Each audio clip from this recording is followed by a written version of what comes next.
Makasih Profesor Talkshow Karni Ilyas atas perkenalannya. Saya mulai dari mana ya? Pertama mungkin dari abang saya Bang Ges ya, karena tadi kan banyak menyebut saya dan mengarah kepada saya dan beliau banyak menyebut mengenai survei lah. Walaupun saya agak semi-semi meninggalkan dunia survei semenjak 2 tahun setengah yang lalu ketika saya menjadi aktivis seperti Bang Ges. Kalau Bang Ges kan aktivis Anies Baswedan dan saya akui bahwa beliau salah satu pelopor awal dan orang yang sangat yakin bahwa Anies Baswedan itu bisa jadi calon presiden. Itu adalah namanya Ges Khalifah. Mohon tepuk tangan buat Bang Ges ya. Beliau adalah orang yang punya keyakinan dan memperjuangkan keyakinannya begitu.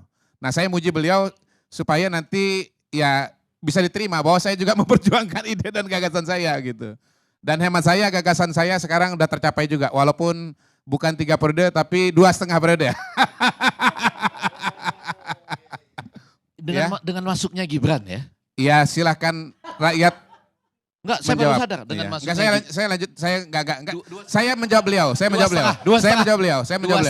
Iya, saya menjawab beliau. Sebelum itu supaya informasinya lengkap. Iya. Saya dan Kodari, saya Anies Baswedan, iya. Dia Andi Malarangeng, Anas Urban. Jadi dari tahun 2008 kita memperjuangkan itu. Bagaimana kaum muda tampil. Iya. Nama medianya Milis Kahmi Pro. Iya. Jadi Bang Ges ini saya kenal dari lama dan ya walaupun berbeda tetap kita sahabat ya, kita sama-sama HMI. Saya lihat bapak-bapak sekalian pun juga walaupun beda-beda calon presiden, sepatunya sama 3 hari saya lihat. Belum pernah terjadi ini. Saya nggak usah sebut namanya, tapi nanti pemirsa bisa lihat sendiri itu. Sama banget itu, tanpa janjian. Jadi di antara sekian banyak perbedaan itu kita pasti selalu menemukan persamaan, Bang Ges ya. Jadi soal survei ya, pertama begini, Bang Ges itu tadi menyebut mengenai Jakarta ya, Jakarta. Kenapa kok Kodari Jakarta tapi ditanyakan kepada seluruh masyarakat Indonesia? Jawabannya gampang, karena memang kita tahu dan menyadari bahwa gubernur Jakarta siapapun dia, Bang Karni, itu adalah potensial jadi calon presiden gitu. Jadi layak untuk diberikan penilaian oleh seluruh masyarakat Jakarta. Belum lagi kita kalau katakan bahwa Bang Ges, Jakarta itu ibu kota. Jadi Jakarta itu bukan cuma milik orang Jakarta, tapi juga milik orang Bengkulu, milik orang Kalimantan Tengah, milik orang Papua, dan milik semua. Nomor 3, karena ini ibu kota, semua orang di Indonesia ini berurusan dengan Jakarta. Banjir gak banjir, macet gak macet Jakarta ini, bukan cuma berpengaruh pada orang Jakarta. Emang kalau misalnya kalau orang Kalimantan Selatan datang ke Jakarta lalu di sini macet begitu ya atau banjir, mereka tidak terpengaruh sekali. Kita kan udah pernah ngalamin tuh bagaimana Jakarta sampai jalan menuju tol bandara itu macet dan ya semua penerbangan terganggu begitu. Tapi ya banyaklah alasannya ya. Terakhir alasannya ya begini aja, Pak Jokowi itu dia bisa jadi presiden itu karena penilaian positif masyarakat Indonesia terhadap kinerja dia di Jakarta gitu loh.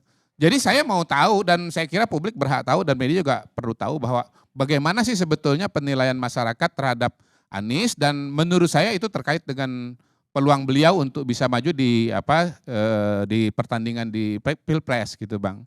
Jadi itu jawaban saya ya. Soal Abang terima atau enggak itu soal lain Bang ya, tapi saya udah berusaha menjelaskan alasannya gitu. Nah, yang kedua mengenai hasil survei di DKI Jakarta. Yang perlu dipahami oleh seluruh masyarakat Indonesia ya, terutama oleh para pelaku politik, yang namanya survei itu adalah snapshot, potret pada satu saat. Potret pada hari ini dengan potret setahun yang lalu dengan potret 6 bulan, ini Pilpres sudah udah sebentar lagi ya. Dengan 3 bulan yang akan datang itu memang bisa berbeda Bang. Makanya kita lihat survei itu kan ada tren naik turun Bang ya. Pernah pada suatu masa Prabowo itu paling tinggi, lalu kemudian Anies Baswedan. Waktu itu Ganjar belum ada, sebelum Covid itu Ganjar belum ada. Begitu ada Covid, banyak exposure terhadap Jawa Tengah, ya Pak Jokowi sudah 2 kali, ya akhirnya muncullah profil Ganjar yang berasosiasi dekat dengan Pak Jokowi. Karena satu sama-sama dari Jawa Tengah, yang kedua sama-sama PDI Perjuangan. Nah Ganjar dari bawah nomor 3, lalu kemudian jadi nomor 2 melewati Anies, sampai pernah nomor 1. Melewati Prabowo begitu. Tetapi kita juga tahu pasca kejadian Piala Dunia U20, Ganjar sempat turun kan, begitu. Ganjar sempat turun, Prabowo di atas, ya. Dan intinya begini, bahwa yang namanya survei itu dia mengalami naik turun. Nah, soal di Jakarta menurut saya itu yang terjadi, gitu loh. Jadi awalnya Mas Anies di bawah, lalu begitu ada debat, Mas Anies naik, AHY turun, ya Bang Ges ya, AHY turun. Lalu kemudian moment of truth-nya itu atau game changer-nya itu adalah ketika Ahok salah omong di Kepulauan Seribu itu, yang kemudian menimbulkan ketersinggungan masyarakat secara meluas karena itu isu agama, dan walaupun tingkat kepuasan kepada Ahok itu masih tinggi, akhirnya ya orang yang memilih Anies itu Ahok itu jumlahnya menjadi turun, begitu Bang Geis.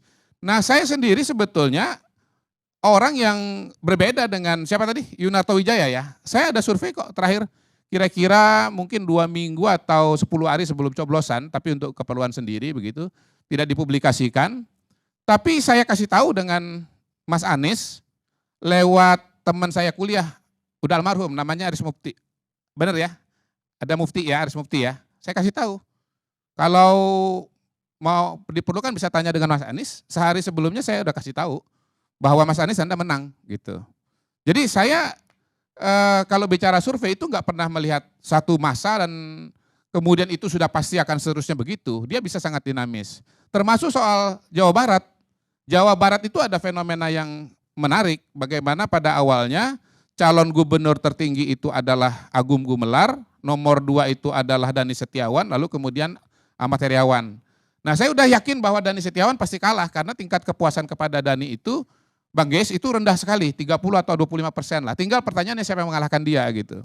Tetapi ada fenomena yang unik dan menarik. Begitu calon wakil gubernur, yang paling tinggi Dede Yusuf, lalu kemudian wakilnya Agung, lalu wakilnya Dani Setiawan. Begitu dipasangkan, waktu saya survei ya, beberapa mungkin 2 bulan barangkali, saya lupa persisnya karena saya survei banyak sekali ya. Kalau Bang Geis kan fokus kepada 2-3 kasus lah. Kalau saya kan ribuan barangkali Bang survei di berbagai daerah gitu. Jadi saya nggak ingat selalu secara mendetail, hanya garis-garis besarnya saja. Nah, begitu dipasangkan, Ahmad Heriawan yang nomor 3 itu naik ke peringkat 2 gitu. Nah, rupanya tren ini terus berlanjut sehingga akhirnya yang menang adalah Ahmad Heriawan dengan Dede Yusuf. Nah, kasus-kasus yang dalam tanda kutip ekstrim ya, atau anomali seperti disebut oleh Pak Agum, itu terjadi. Walaupun dalam statistik, dalam proporsi, dari 100 kali kejadian, mungkin kejadiannya ya 10 misalnya begitu. Dia bukan mayoritas gitu. Nah, buat saya anomali itu nggak bisa dijadikan norma. Norma itu adalah ya hal-hal yang sering terjadi begitu. Jadi normanya survei itu sebetulnya cukup bisa memotret ya situasi dan kondisi pada saat itu dilakukan. Itu ya Bang ya, jadi penting sekali untuk kita berbicara mengenai timing ya, mengenai timing. Saya waktu kasus Jakarta juga ada yang bilang, Kodari kamu salah, yang menang ini Ahok. Saya bilang enggak, kenapa? Saya punya data yang sangat menarik. Tingkat kepuasan kepada Ahok masih 70% lebih, tetapi kalau ditanya apakah Anda tersinggung atau tidak dengan Al-Maidah 51 itu, 60% menyatakan tersinggung, 20% saja yang tidak tersinggung. Nah, saya breakdown, Bang Geis pilihannya. Yang tersinggung kemana? Anies. Yang tidak tersinggung kemana? Masih Ahok gitu. Tapi kan 20 lawan 60 kan banyak 60, sisanya nggak menjawab gitu. Jadi saya udah yakin bahwa orang secara pikiran itu masih puas dengan Ahok, tetapi secara emosi dia udah kepada nggak Ahok lagi, dan dengan variabel itu saya katakan Ahok kalah melawan Anies ya. Itu kalau bicara soal survei ya. Tapi tidak dipublikasikan ketika. Enggak, waktu itu untuk keperluan pribadi, bukan untuk keperluan kalau publikasi. Kalau yang Anies kalah dipublikasikan, tapi kalau yang Anies menang nggak perlu dipublikasikan. Sama seperti sekarang. Gini, kita melakukan survei itu kan yang mengerjakan, yang berkepentingan, berkeperluan tuh macam-macam gitu loh Bang. Ya, jadi kita nggak selalu pada posisi wajib publikasi gitu. Kita nggak ada survei, teman-teman minta. Kita nggak survei, teman-teman minta, kan begitu. Ya dan seterusnya lah. Jadi variabelnya banyak Bang, bukan cuma satu situasi atau kondisi saja gitu. Intinya kita kita harus membedakan antara timing yang satu dengan timing yang lain. Apalagi yang perlu saya jawab dari Bang Geis? Ini nggak ada kaitannya dengan Kodari, cuma relevan aja. Sebagai seperti contoh, surveinya di NIJA bahwa JIS itu lebih banyak yang menginginkan untuk direnovasi. Sama aja orkestrasi juga. Seperti yang lain-lain gitu loh. Oke Bang. Itu konteks saja ya. Oke, saya udah ketemu lagi yang tadi masih berkaitan namanya. Yang kedua, survei itu memang bukan bicara mengenai fakta atau realita, bicara persepsi Bang. Namanya juga public opinion research gitu. Nah antara realita dengan persepsi itu kadang dekat kadang jauh Bang. Kadang dekat kadang jauh gitu. Jadi nggak salah kan kalau saya dan banyak orang lain curiga bahwa dengan survei-survei ini adalah bukan memotret opini publik tapi menggiring opini publik. Begini Bang, saya itu kan saya bagaimana dulu, Bang, mengambil bandwagon effect untuk jadi masyarakat begini, di bawah. Itu Bentar. satu. Yang kedua, survei itu kan selalu dikatakan dibiayai. Boleh nggak saya jelasin dulu Bang? Dibiayai sendiri. Boleh nggak saya jelasin dulu Boleh, Bang? boleh. Ya saya jelasin, selesaiin dulu kalau begitu. Silakan. Saya selesaikan dulu Bang, saya selesaikan dulu. Jadi nggak pernah saya mengatakan sebagai orang survei bahwa yang namanya survei itu adalah fakta, nggak pernah Bang. Nah bagaimana dari fakta ini menjadi opini itu kan suatu perjalanan tersendiri begitu. Jadi kalau kita bicara survei itu pasti kita bicara opini. Nah kalau bicara fakta abang bisa ambil fakta A, fakta B, fakta C, fakta D dan seterusnya. Nah opini pun juga kita punya metodologi misalnya untuk melakukan wording ya kan. Kemudian untuk melakukan sampel begitu. Tetapi diakui dalam ilmu sosial bahwa yang namanya survei itu dia wawancara, dia ngambil sampel kalau dilakukan dengan benar dengan wording yang valid ya, yang bisa menangkap fenomena begitu ya. Ya namanya ilmu sosial itu kan punya keterbatasan. Satu fenomena itu kan mau ditangkap dengan instrumen penelitian itu pasti ada keterbatasan. Makanya ilmu sosial itu nggak bisa mengklaim dia berhasil menangkap fenomena 100% itu nggak bisa. Dia pasti ada, makanya ada konsep yang namanya validitas itu dan reliabilitas. Ya Bang Ege ya. Ya bagaimana dia mampu menangkap fenomena itu. Nah dengan ikhtiar kita, dengan belajar dari pengalaman, dari negara lain, dari riset-riset yang ada, maka kita sampai kepada rumusan-rumusan. Misalnya soal approval rating, ya wordingnya apakah Bapak Ibu Saudara puas atau tidak puas, begitu dengan itu bukan kemudian cuman kita di Indonesia, itu pertanyaan yang dipakai di berbagai negara di dunia kok dan di berbagai macam kampus gitu Bang, gitu loh. Nah, kalau menurut saya dari pengalaman sekitar 20 tahun melakukan survei di Indonesia, rasa-rasanya ya yang dikerjakan itu cukup valid ya. Sederhana aja begini deh, kalau memang nggak valid, nggak mungkin lembaga survei itu masih tumbuh sekarang ini.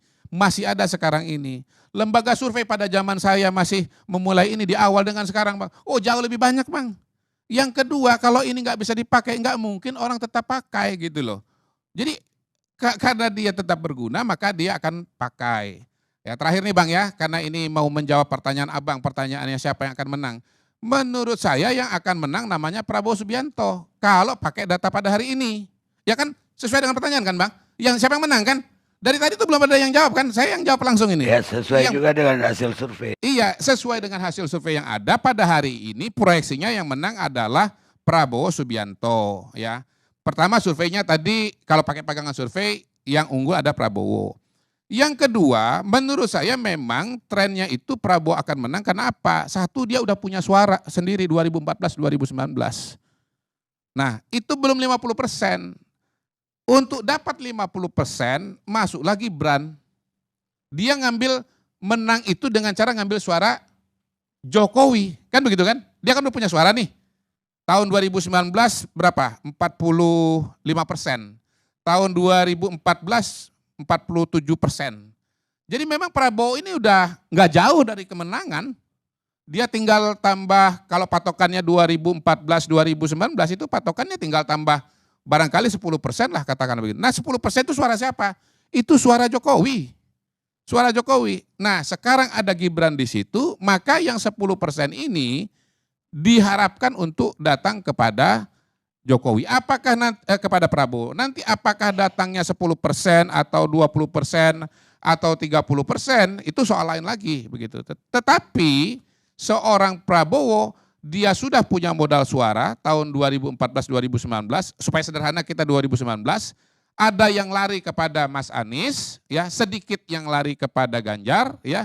Mas Ganjar dapat suara dari Pak Prabowo, dari Pak Jokowi, ada yang lari ke Mas Anies sedikit, tetapi Pak Prabowo ini pelan-pelan udah mulai mengambil suara yang besar dari basisnya Jokowi.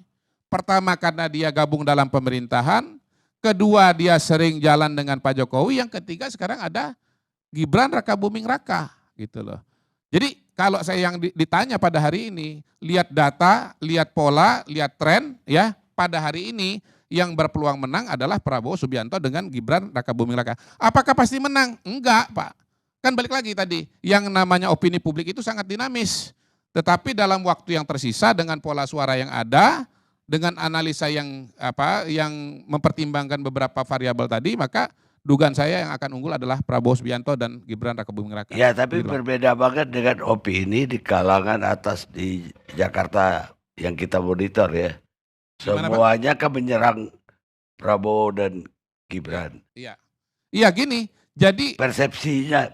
Pertama begini ya, yang tahu mengenai isu itu dari survei-survei yang dilakukan teman-teman ya, itu sekitar 30-40%, Bang. Jadi minoritas. Lebih banyak yang nggak tahu mengenai isu ini. Yang kedua, dari yang tahu itu pun ada yang menerima keputusan MK, ada yang menolak. Setahu saya nih kalau saya nggak lupa ya, mayoritas itu sekitar 60% menerima keputusan MK, yang menolak 30%. Jadi kalau kita katakan berapa yang akan menolak alias tidak suka, ya dalam realitanya atau dalam totalnya itu, maka 30% dari 30%, berapa 30%? 10% ya? 10, ya 9%, anggaplah 10% gitu Bang. Nah ada suara yang keluar tetapi ada potensi suara masuk juga yang besar. Misalnya yang puas kepada Pak Jokowi 70%, 75%, 80%. Ya kalaupun sekarang enggak 80%, 70% masih sangat besar gitu loh. Belum lagi kalau kita pakai variabel-variabel yang lain. Misalnya waktu dulu saya menggagas 3 periode itu, ada teman-teman yang survei, yang setuju dengan Jokowi 3 periode itu, angkanya pernah 40%, pernah 30%. Saya ambil tengah lah 35%. Lah 35% ini saya yakin, di mana ada Pak Jokowi, kemana Pak Jokowi dianggap ada representasinya, disitulah mereka akan bergerak. Nah 35% dibandingkan dengan 10%, masih surplus 25%. Artinya apa? Ya, jumlah suara yang diharapkan Pak Prabowo untuk bisa memenangkan pemilu presiden 2024 itu akan tersedia. Begitu Bang.